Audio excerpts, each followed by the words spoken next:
Salve pessoal, tá no ar mais um episódio do Pod Lama, seu podcast de bate-papo sobre conhecimentos gerais favorito. Eu sou o Vitor e tô aqui com o João. Fala galera, no papo de hoje a gente vai voltar no tempo para entender como que surgiu a base da administração moderna, aquele velho papo de Taylorismo, Fordismo e o modelo da liderança. E para esse bate-papo, a gente chamou dois convidados que conhecem bem o assunto, Samuel e Bernardo. Bem-vindos ao Pod Lama. Fala, gente, boa Samuel, é noite. sua vez. Obrigado pelo convite, muito feliz de estar aqui novamente. E ansioso pra gente conversar e meter marcha nesse papo aí. Tamo junto, Vitor e João. Tem muita coisa dessas teorias que a gente ainda vê acontecendo hoje, mesmo que às vezes a gente nem perceba. E bom, para começar, explica pra gente de uma forma simples, para o público entender também, o que foi essa tal de escola clássica da administração. Então, vamos lá. A escola clássica surgiu no início do século XX, no momento em que as empresas estavam crescendo rápido com a Revolução Industrial. Tava tudo meio bagunçado e os empresários precisavam de uma forma racional de organizar o trabalho, sabe? A ideia era usar a lógica e o método científico para resolver os problemas da produção. Isso envolvia desde o chão da fábrica até a gestão. Foi nesse contexto que surgiram figuras como Taylor, Fayol e depois a Ford com a produção em massa. E o Frederick Taylor? Qual era a proposta dele? Taylor queria descobrir o jeito mais eficiente de fazer cada tarefa. Ele estudava o tempo de cada movimento dos operários e desenvolvia um método padrão para executar tudo da forma mais produtiva possível. Ele chamava de One Best Way. Ele também defendia que os trabalhadores deveriam ser escolhidos com base nas suas habilidades, treinados adequadamente e sempre seguir instruções detalhadas. Era um processo bem controlado, com tudo planejado nos mínimos detalhes. Nossa, mas isso deixava o trabalho meio mecânico, né? Sim, bem engessado. O foco era na eficiência e não tanto no bem-estar ou na criatividade do trabalhador, muito menos na sua especificação. Sobre o Henry Fayol, ele teve uma visão diferente? Sim, também teve. Enquanto o Taylor focava no chão de fábrica, o Fayol olhava para o lado da gestão. Ele acreditava que a administração precisava ser organizada e criou as famosas funções do administrador: planejar, organizar, controlar e comandar. Sobre essas funções que você acabou de citar, tem como você explicar um pouco mais sobre pro pessoal? Bom, então, o planejamento é a primeira, uma das mais importantes funções da administração. É nesse momento que o administrador estabelece o que a organização quer alcançar, ou seja, seus objetivos, como ela vai alcançar, ou seja, estratégias e ações necessárias para conseguir o objetivo, e quando determinar prazos, isso é importante. Além de com que recursos, financeiro, humano, materiais, isso é muito importante. Planejar é pensar antes de agir.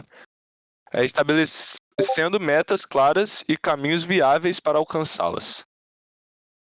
Depois de planejar, o administrador precisa organizar, ou seja, distribuir tarefas,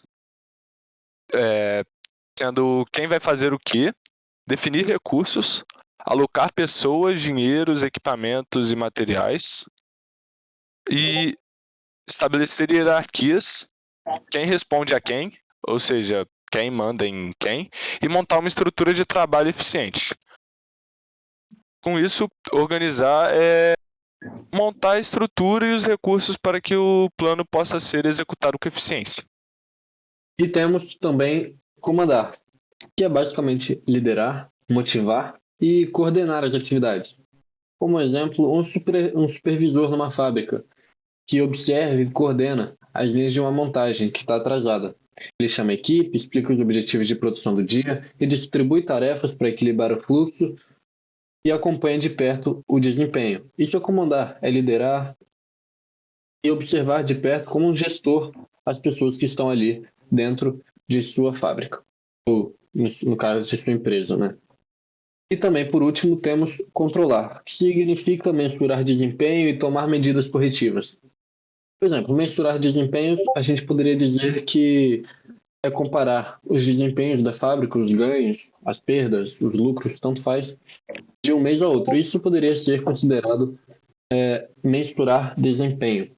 E tomar medidas corretivas é analisar essas situações, esses desempenhos e ver o que pode ser melhorado, o que pode ser corrigido, o que está bom e o que está ruim, e por assim em diante. Além disso, ele elaborou princípios administrativos que são base até hoje, como divisão de trabalho, autoridade, disciplina e por aí vai. Foi uma tentativa de sistematizar a gestão como uma ciência mesmo. E uma coisa que me chamou a atenção é essa visão meio fria que eles tinham sobre o ser humano no ambiente de trabalho.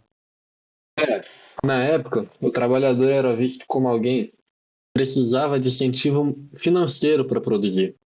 A ideia era que a pessoa só trabalhava bem se ganhasse bem. Essa visão ficou conhecida como Homo econômicos. Por isso, os modelos eram todos baseados em controle, metas bem claras e padronização. O foco era fazer mais em menos tempo e com menos custos. Entendi. E aí com isso vem Henry Ford. E aplica isso na prática, né? Exato. O Ford pegou essas ideias e colocou em práticas nas linhas de montagem.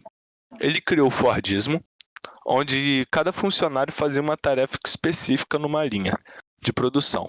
Isso aumentou demais a eficiência. A produção em massa barateou os carros e permitiu que mais gente tivesse acesso. Mas era um sistema tão rígido que anos depois perdeu espaço para modelos mais flexíveis, como o japonês Toyotismo. E como esse modelo clássico aí foi recebido com o tempo? Teve gente que elogiou, dizendo que ele trouxe mais organização e aumentou a produtividade, mas também teve bastante crítica, especialmente pelo fato de tratar os trabalhadores como peça de engrenagem, basicamente como se fosse só mais um e fosse descartável como se não fosse ninguém. A falta de espaço para criatividade, autonomia e participação gerou muita insatisfação.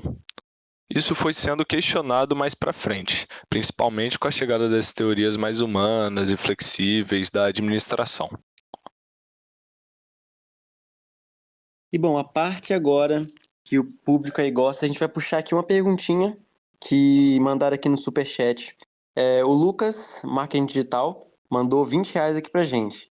Essas ideias, e a pergunta dele foi assim, essas ideias ainda fazem sentido hoje pra vocês? E aí, o que vocês acham aí da pergunta do Lucas? E muito obrigado aí pela donate, vai salvar aqui no café dele. Boa pergunta, Lucas. Algumas ideias continuam super válidas, como padronizar processos, treinar bem os funcionários e definir funções claras. Isso ainda funciona principalmente em áreas mais operacionais, como é o caso de lanchonetes, tipo McDonald's, fast foods em geral, sabe? Mas hoje a gente também valoriza coisas que não estavam no foco dessa escola, como inovação, trabalho em equipe, diversidade de ideias e principalmente também, em muitos lugares, a especialização de um trabalhador e a elevação de sua carreira. Então não dá para aplicar tudo ao pé da letra. O ideal é adaptar o que ainda faz sentido. Muito bom. Bom, hoje a gente entendeu de onde vieram as várias práticas que ainda existem nas empresas, né? Como o Taylor, o Fayol e o Ford, a base é antiga, mas ainda influencia bastante.